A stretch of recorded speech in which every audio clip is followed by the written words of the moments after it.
하나님, 우리의 삶에도, 우리의 마음에도, 또 우리의 예배로도 하나님께서 온전히 하나님 되어 주시옵소서.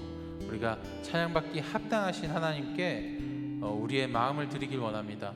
찬양받기 합당하신 하나님께 우리가 우리의 찬양과 우리의 예배를 주님 드리기를 원합니다. 우리로 주님을 알게 하시고 하나님의 마음과 하나님의 뜻을 알게 하시어 우리가 그 뜻으로 기뻐하고 하나님의 마음으로 우리가 만족하는 그것을 우리로 경험케 하시고 경험한 자들로 그것을 주님께 더 구하며 경험한 자들로 하나님의 뜻을 기뻐할 수 있도록, 또 기쁨으로 우리가 이 삶을 살아갈 수 있도록 주여 인도하여 주시옵소서. 오늘의 예배가 그 삶의 물꼬가 터지는, 또 오늘의 예배가 그 삶이 시작되는 오늘의 예배 되길 원하오니 성령님 가득히 임하여 주시옵소서. 그렇게 하실 줄 믿습니다. 모든 말씀 예수님 이름으로 기도드렸습니다.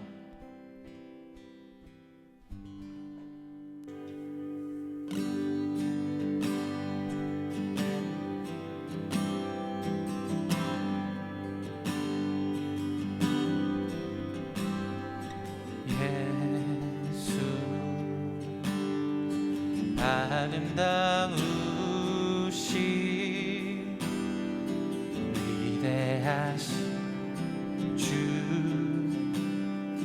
부활의 주, 어린 양 거룩과 공의 새벽별과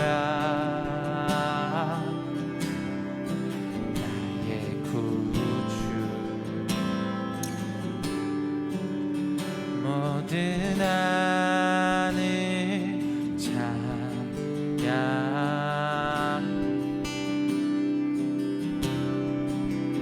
모든 만물이 주 곁에 아름다워 놀라우신 모든 이름보다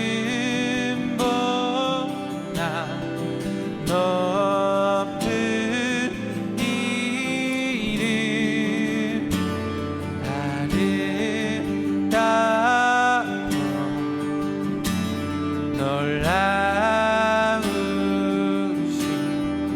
주의 이름, 높으신 그 이름 예수.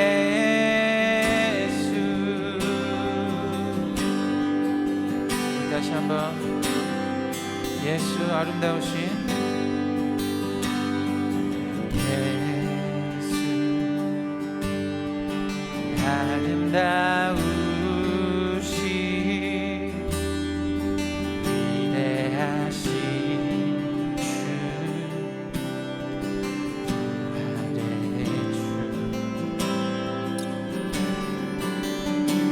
어린 양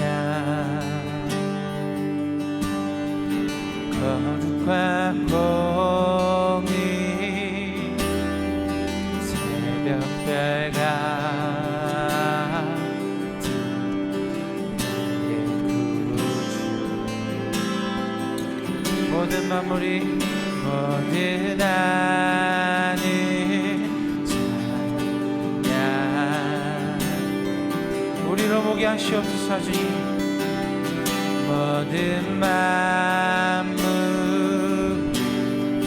주 경배해 아름다워 놀라우신 모든 이름보다 높은 이름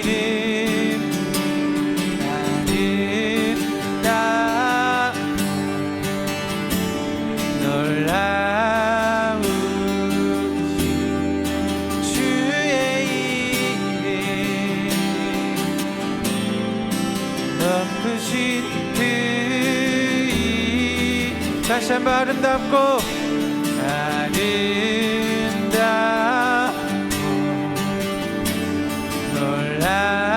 놀라우신 모든 이름 보다 높은 이름 아름답고 놀라운 주의 이름 높으신 그 이름 다시 한번 아름답고 놀라우신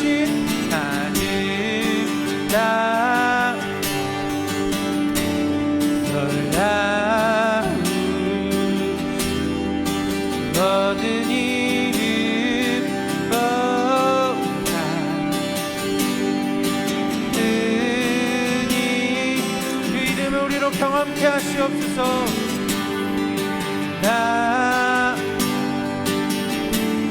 놀라 우리가 알기 원합니다. 주의 이름 높으신 그 이름 예수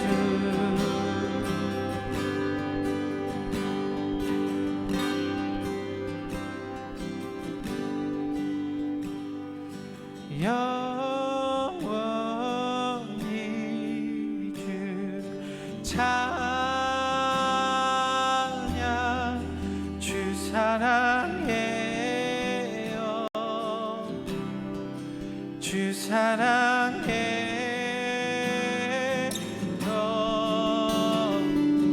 영원히 주 찬양 주 사랑해요 주 사랑해요 영원히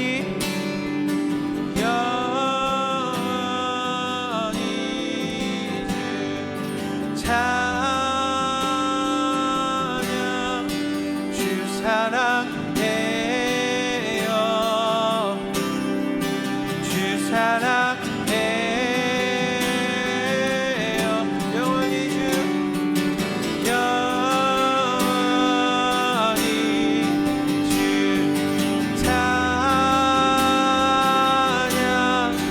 주 사랑해요 주 사랑해 우리 다시 한번 온 마음을 다해 주님께 고백합니다. 영원히 주 찬양 주 사랑해요 주 사랑해요 영원히 영원히 주 찬양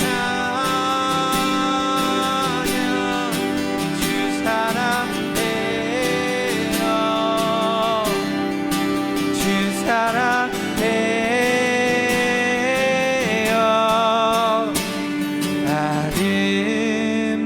아름답고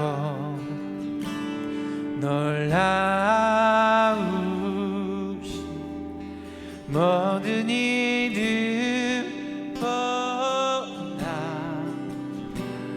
높은 이름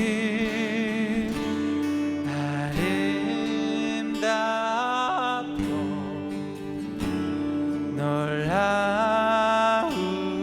놀라우신 주의 이름 높으신 그 이름 아름답고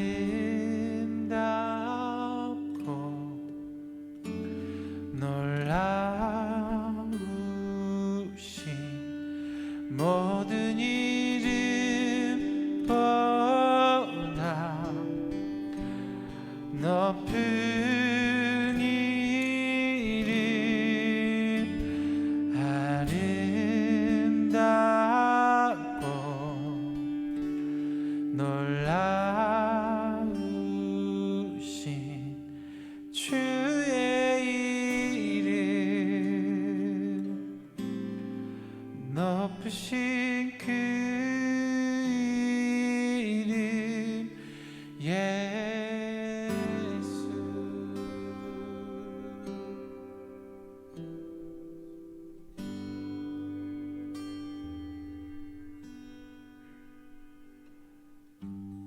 주님만이 왕이시니다.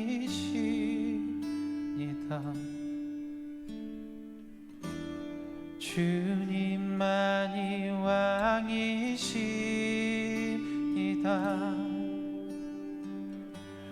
주님만이 왕이시니다. 주님만이 왕이시니다.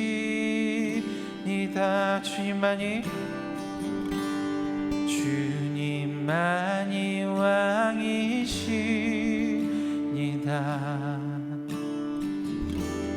주님만이 왕이시니다. 아멘. 주님만이 왕이시니다.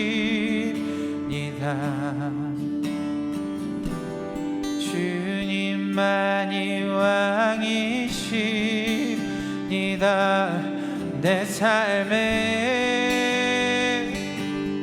내 삶에 내 삶에 내 삶에 내 삶에 내 삶에 내 삶에 내 삶에 내 삶에 모셔드립니다. 다시 한번 주님만이 주님만이 왕이시니다. 예 주님 주님만이 왕이시니다. 예 주님 주님만이 왕이시니다. 주님만이 영광 받으시옵소서. 이곳에 예배하는 이곳에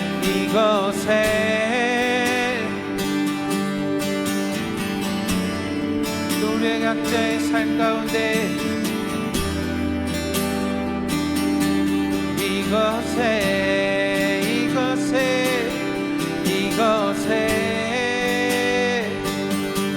이곳에 우리가 있는 그곳마다 이곳에 주님을 오직 주님만의 왕으로 이곳에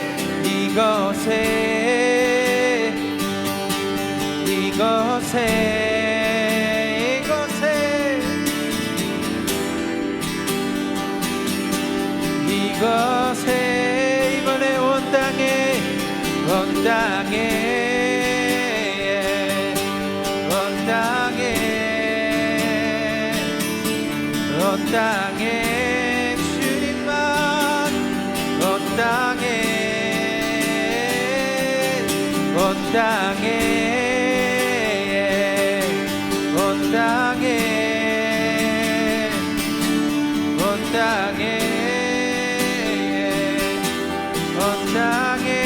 모든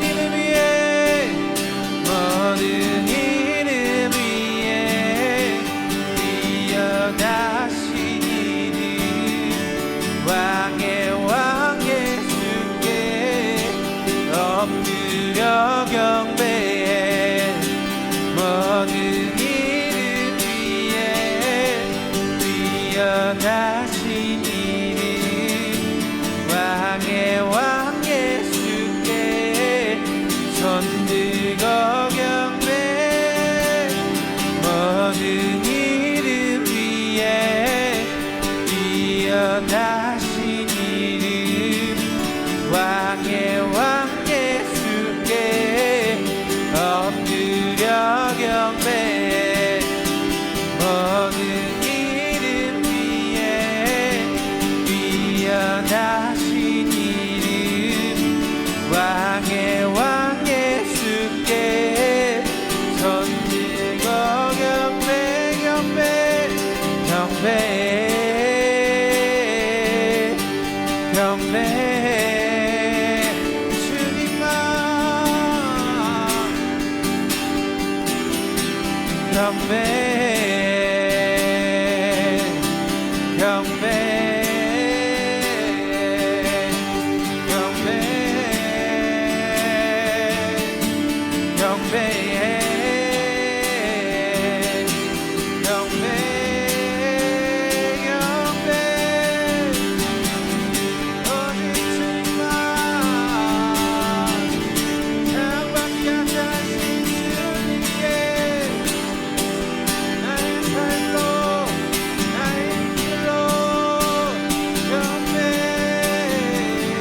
함께 기도하기 원합니다.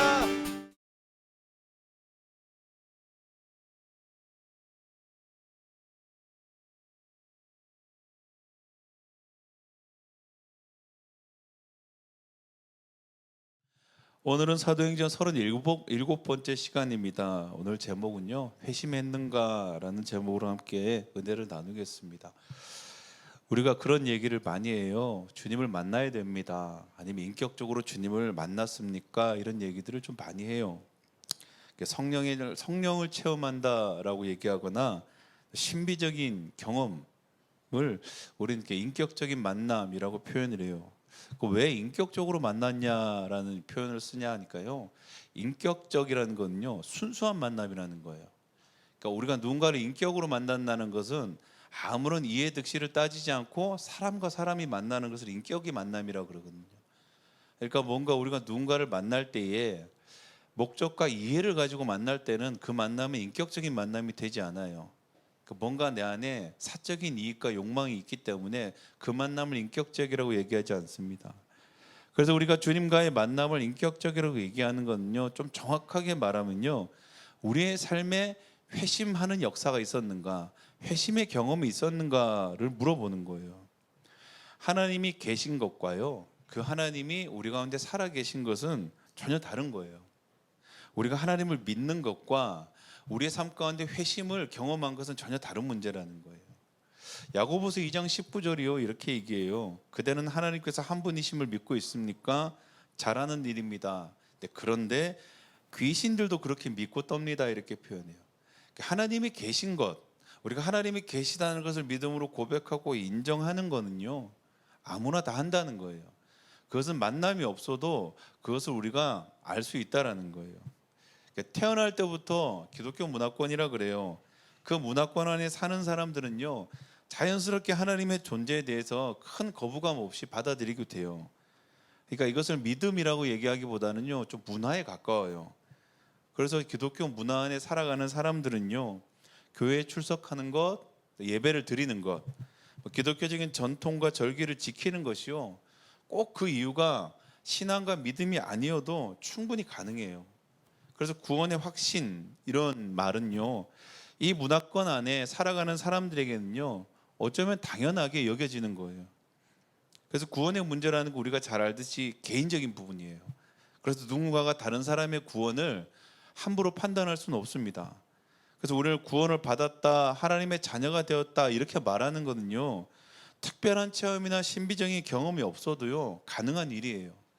그래서 그 사람의 구원의 의무, 그 사람이 구원을 받았는지 안 받았는지는요, 우리가 꼭 주님을 인격적으로 만나야 할 이유는 없어요. 그리고 자녀됨, 이건요 한 가지로만 증명이 돼요. 그 삶의 열매예요.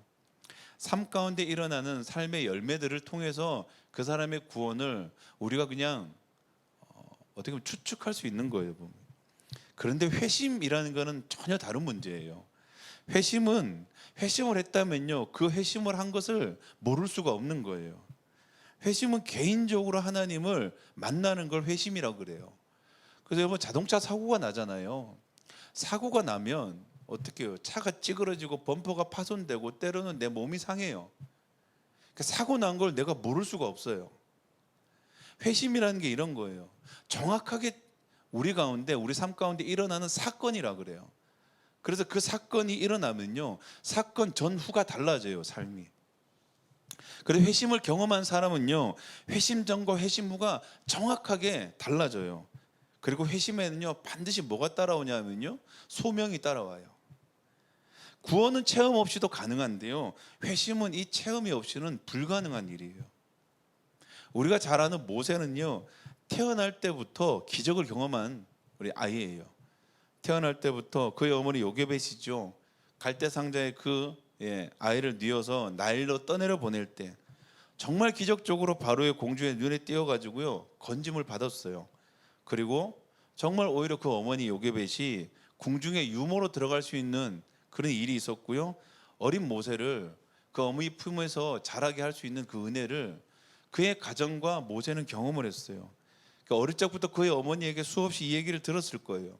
이 하나님의 섭리와 기적을 듣고 자라난 모세는요, 당연히 히브리 민족에 대한 그 연민과 자신의 사명이에요. 특히 자신을 이렇게 애굽의 왕궁에서 자라게 하시는 하나님의 계획을 확신하는 건요 너무 당연한 일이었어요. 그러나 모세가 그 확신한 하나님이에요. 그 하나님은 요게벳이 만난 하나님이지 결코 모세가 만난 하나님은 아니었어요. 모세는 끊임없이 하나님에 관한 자기 자신에게 일어난 일들에 관한 얘기를 들었을 뿐이지요, 모세가 하나님을 만난 적은 없었다라는 거예요. 하나님을 알고는 있었어요. 하나님을 결코 부정할 수 없는 삶이었어요. 그러나 하나님을 만난 적은 없다라는 거예요.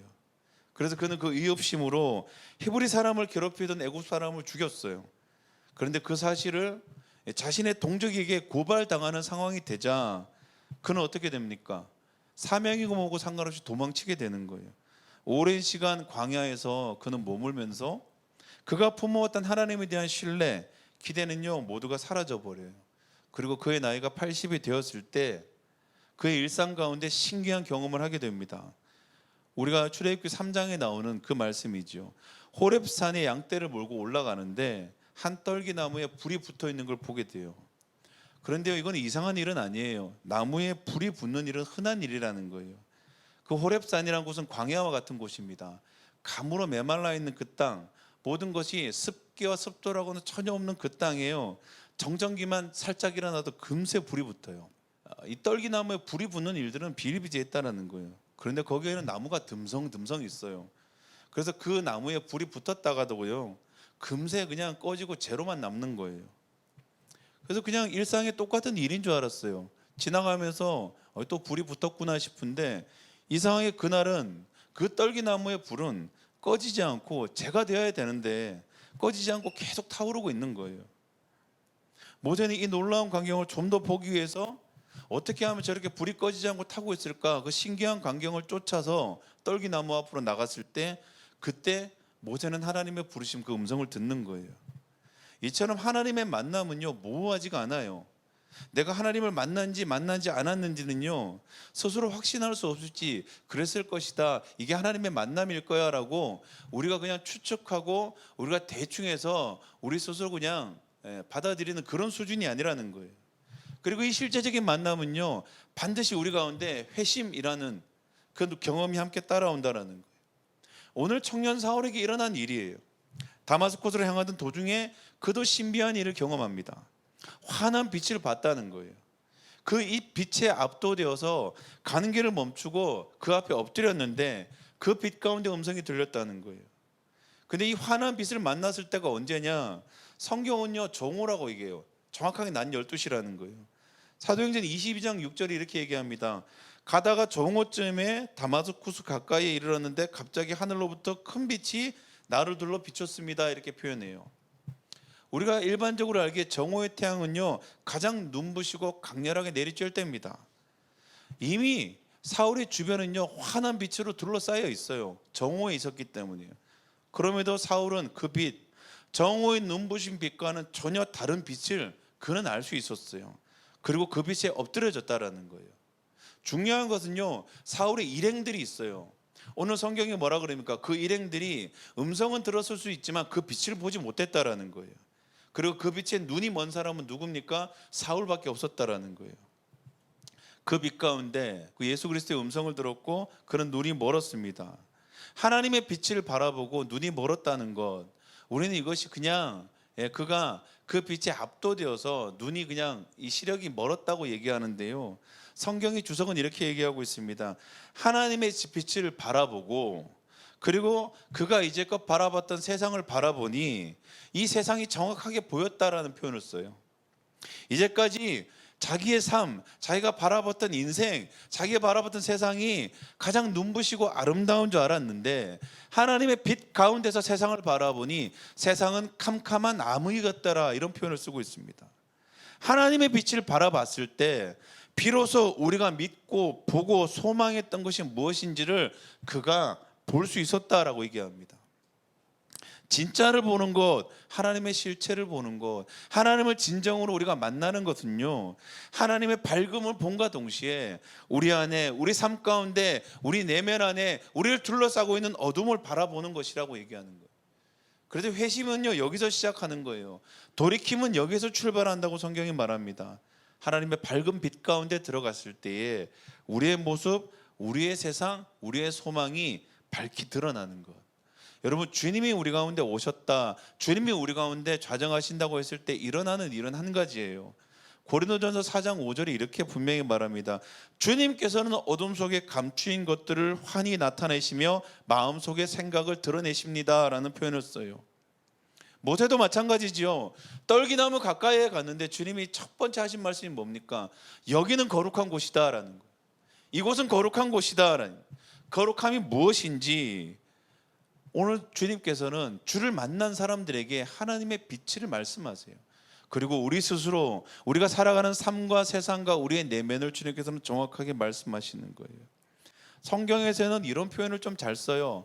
우리 스스로 죄인이라는 고백을 많이 씁니다.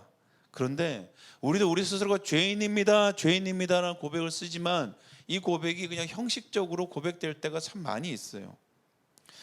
더 이상 우리 스스로가 죄인으로 비하해서는 안 된다라고 말하는 신학자들도 사실 있습니다. 그래서 우리는 우리 스스로를 죄인이라는 고백하는 대신 어느 순간부터 이렇게 바뀌었어요. 우리는 존귀한 자입니다. 우리는 사랑받기 위해 태어난 사람입니다.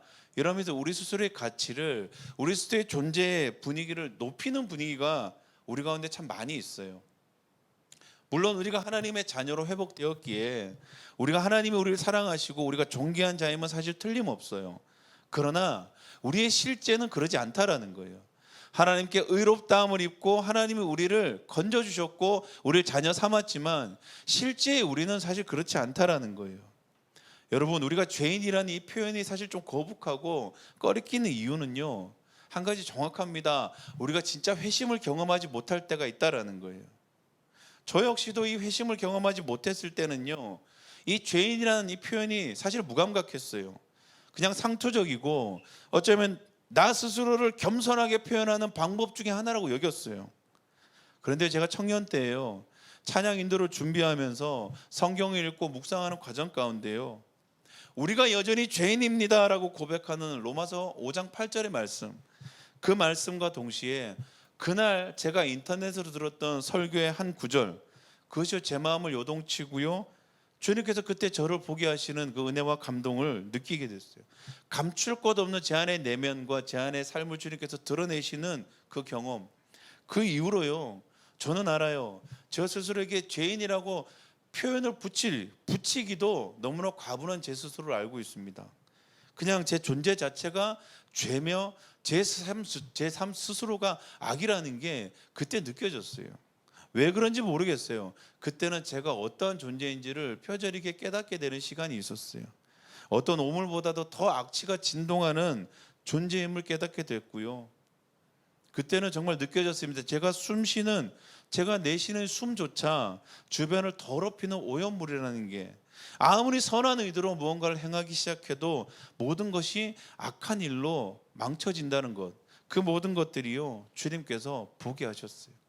절망 그 자체임을, 어떤 것을 해도 나는 구원받을 수 없는 존재임을 정말 그날 깨닫게 하셨어요. 그리고 그렇게 하나님을 경험한 날 얼마나 두려웠는지 모릅니다. 지옥의 고통, 지옥을 가까웠던 그 두려움은요, 정말 상상을 초월하는 두려움이었어요. 내가 아무리 이렇게 주님 앞에 매달리고 신앙생활해도 나는 결코 천국에 갈 수 없는 존재라는 것이 깨달아지기 시작하고요, 그때 얼마나 많이 울었는지 모릅니다. 근데 그때 나를 용납하시고 품으시는 그 하나님의 사랑입니다. 예수 그리스도의 은혜와 성령의 인도와 보호하심이 정말 무엇인지를 제 심령과 마음 가운데 주님이 깨닫게 하셨습니다.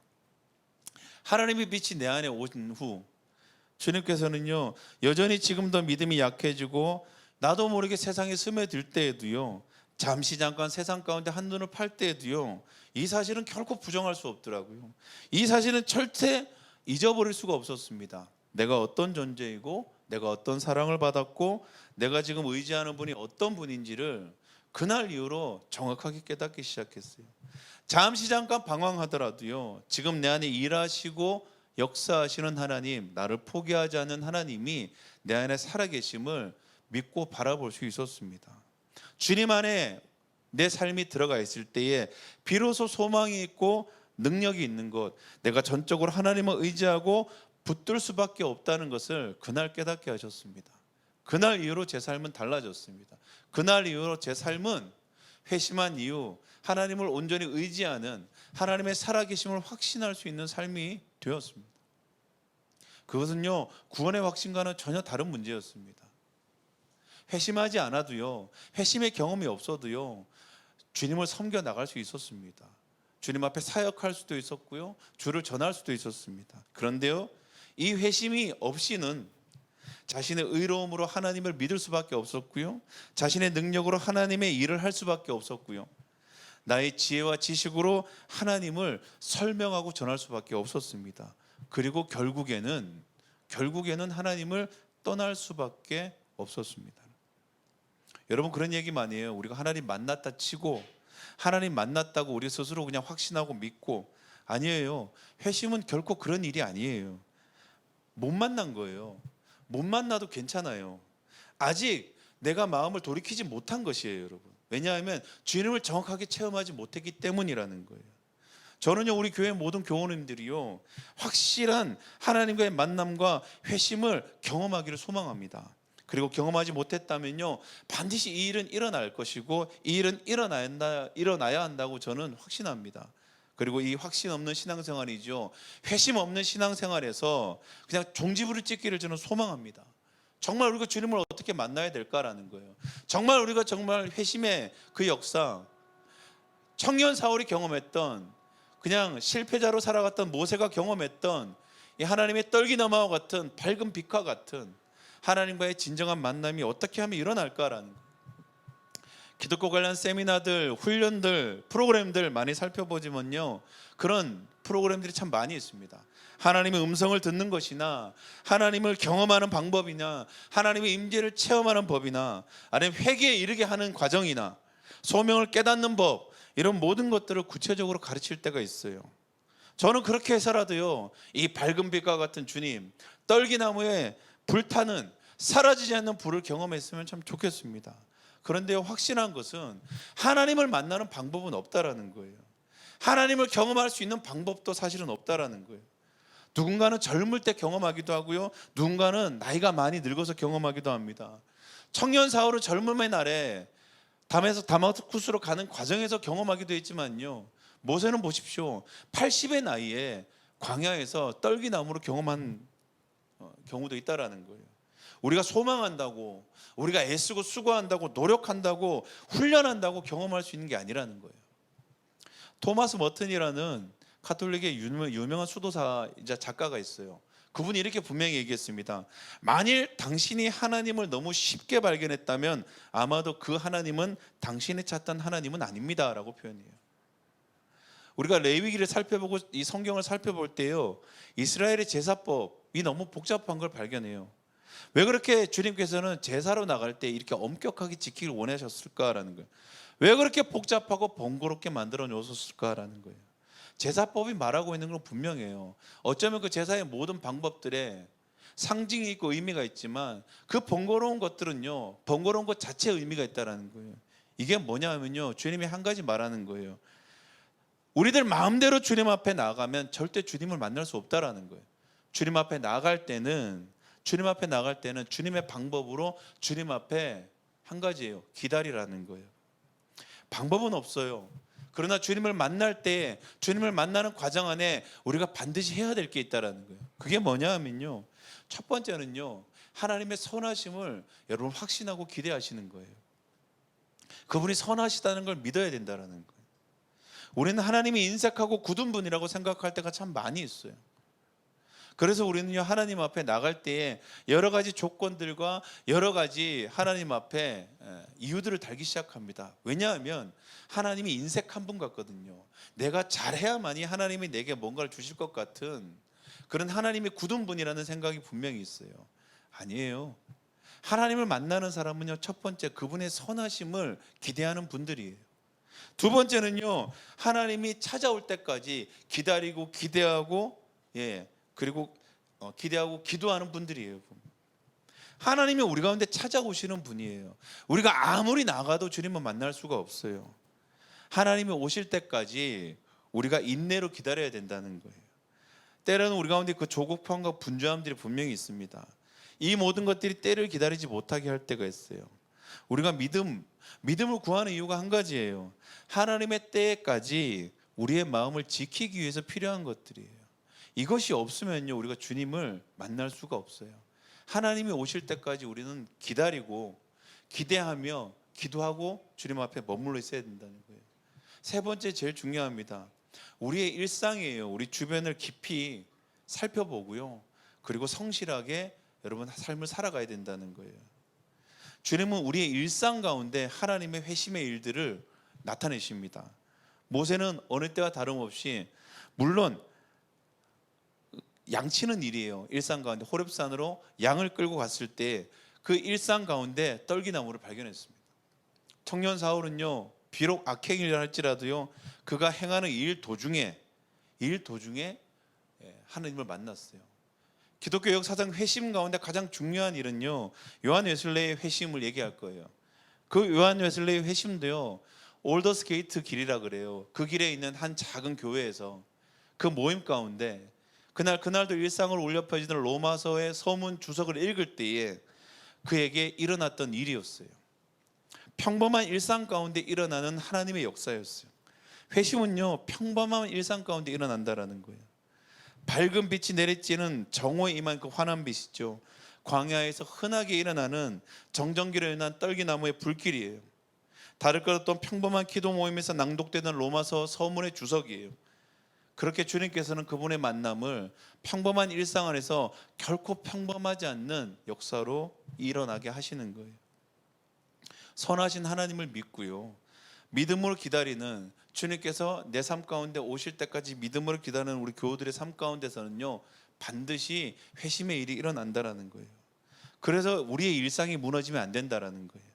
우리 일상에 주어진 일들 가운데 성실히 그 삶을 살아가야 하는 이유도 그거예요. 마음이 요동하고 흔들릴 때, 분위기와 상황에 얽매일 때는요, 우리가 주님을 기다리지 못하고 그 자리를 뛰쳐나갈 때예요. 우리가 항상 이야기하는 우리의 삶의 일상의 자리, 우리의 위치, 우리의 예배의 자리를, 우리의 모임의 자리를요, 파하지 않고 그 자리에 머물러 있어야 된다는 거예요. 그럴 때에, 하나님의 때에, 그 일상에서 다른 사람에게는 보이지 않는, 들리지 않는, 그러나 나에게는 확실한 그 회심의 역사가 우리 가운데, 우리 모두 가운데 회복되고 일어날 수 있다고 주님 말하고 있습니다. 그 일이 우리 가운데 일어나기를 간절히 소망합니다. 그 일이 오늘도 우리 삶 가운데 회복되기를 간절히 축원합니다. 기도하겠습니다. 하나님.